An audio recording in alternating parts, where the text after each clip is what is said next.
Régia, como foi sua trajetória até alcançar o cargo de liderança que ocupa hoje? E qual é a sua formação? Me fala sobre as experiências anteriores, influência e momentos marcantes na sua carreira profissional. Respondendo à primeira pergunta, a minha formação é em comunicação social com habilitação em jornalismo. Eu me formei na UFC há 25 anos atrás e eu trabalhei na área de comunicação como repórter, tive uma breve experiência como repórter do jornal O Povo, mas eu não me identifiquei e fui atuar como assessora de imprensa.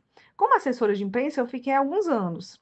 Depois, o mundo começou a mudar, tecnologia, internet. Eu fui fazer um MBA em marketing digital. Atuei, em marketing digital um tempo, brevemente também, fiz esse MBA na Unifor. E durante esse MBA que eu fiz na Unifor, eu despertei um interesse pela área comercial.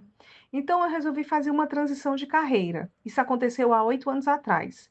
Eu entrei na área de vendas de produtos hospitalares. Pouco tempo depois, eu passei em uma seleção de uma vaga de consultora de vendas da indústria farmacêutica. Eu trabalhei durante 5 anos em um laboratório de São Paulo, atuando em Fortaleza, certo? Vendendo uma medicação para a área de estética. E lá, nesse laboratório, eu adquiri experiência com equipes de vendas, treinando e direcionando vendedores, distribuidoras de produtos de saúde, o que me ajudou muito a aprender sobre liderança. Esse ano, 2025, eu resolvi, junto com um sócio, abrir uma empresa de produtos hospitalares com foco em produtos para tratamento de ferimentos, né? A gente trabalha muito com curativos e outras soluções para ferimentos e também com produtos para procedimentos estéticos. Como você descreveria o seu estilo de liderança? Quais os valores ou princípios norteiam suas decisões e atitudes com a equipe? A pergunta sobre o estilo de liderança, ela é uma pergunta interessante porque a liderança, para mim, ele é um desafio. E é um desafio diário, porque nós estamos lidando com pessoas e pessoas são diferentes umas das outras. Nessa função de líder, eu entendo que eu tenho que cobrar os resultados. A empresa só vai para frente, só cresce se tiver resultado. Mas, ao mesmo tempo, eu preciso entender qual é o ponto forte de cada liderado. Onde é que está o talento de cada um e como ele pode contribuir com esse talento para fazer a empresa crescer. Não é uma tarefa fácil, certo? Enxergar isso aí, ter o discernimento de entender onde é que está o talento de cada um e ter essa paciência e ter esse exercício de observação, porque hoje o dia a dia é muito puxado, a gente vive numa velocidade muito grande, a gente muitas vezes está focado no resultado, a gente tem meta para bater e a gente às vezes não consegue enxergar porque o colaborador não respondeu da maneira que a gente esperava. Às vezes ele não está na função certa, ele está na função errada, e eu acredito que esse seja um erro da liderança e não do liderado, porque o líder ele precisa enxergar isso, ele precisa entender onde é que cada um cabe. O meu estilo de liderança, eu acredito que é isso, é tentar conciliar o resultado com as competências de cada um. E eu acredito que uma liderança só funciona com uma boa comunicação. A comunicação com respeito, com escuta, com espírito colaborativo, eu acho que é um dos meus princípios, é essa boa comunicação. Então, normalmente eu faço reuniões de alinhamento, durante as conversas eu mostro o lado bom das ações do colaborador, os resultados, as iniciativas que funcionaram muito bem, mas ao mesmo tempo eu mostro o que não foi bom. Eu aponto para ele onde aconteceram os erros, o que ele pode melhorar e como melhorar. E eu acredito que essa conversa ela seja fundamental para que a gente possa crescer juntos. Régia, quais foram os maiores desafios que você enfrentou como líder e como você conseguiu superá-los? Sobre o desafio de ser líder, o maior desafio para mim foi me entender como líder. Eu vinha de uma atividade intensa de vendas, com muito foco em fazer dar certo, né? Com foco em meta. Eu era funcionária, eu tinha um líder que fazia cobranças. para que eu desse resultado. E no princípio, quando eu comecei a ser líder, eu achava que eu ia dar o direcionamento e ia colher os resultados da equipe.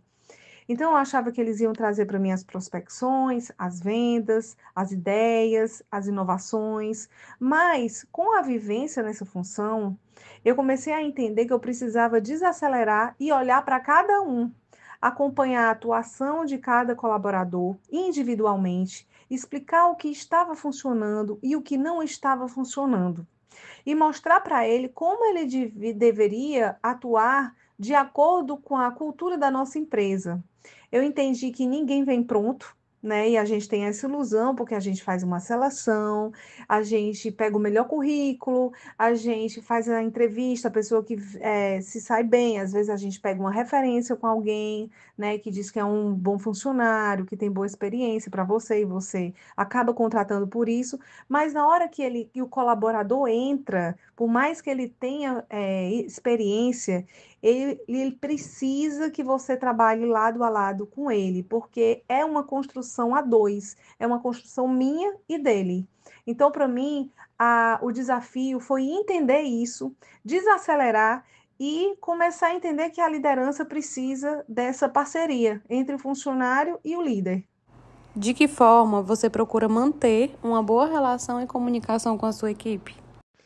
Eu acredito que a boa relação entre o líder e o liderado, ela se dá de forma saudável quando existe respeito mútuo. É claro que existem aqueles momentos em que se faz necessário uma conversa de alinhamento.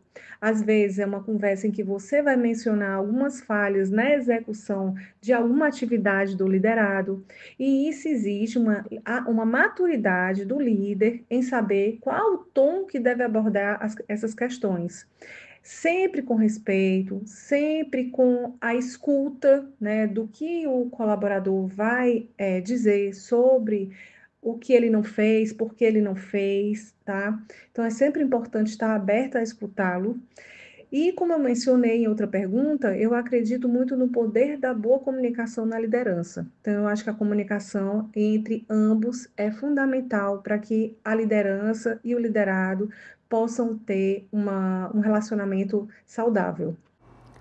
Que conselhos você daria a quem está iniciando a carreira e sonha em ocupar o cargo de liderança no futuro? O conselho que eu daria para quem está iniciando a carreira de líder é parar para observar os seus liderados, entender onde eles são bons, quais são os pontos fortes de cada um e onde esse ponto forte pode fazer crescer os resultados.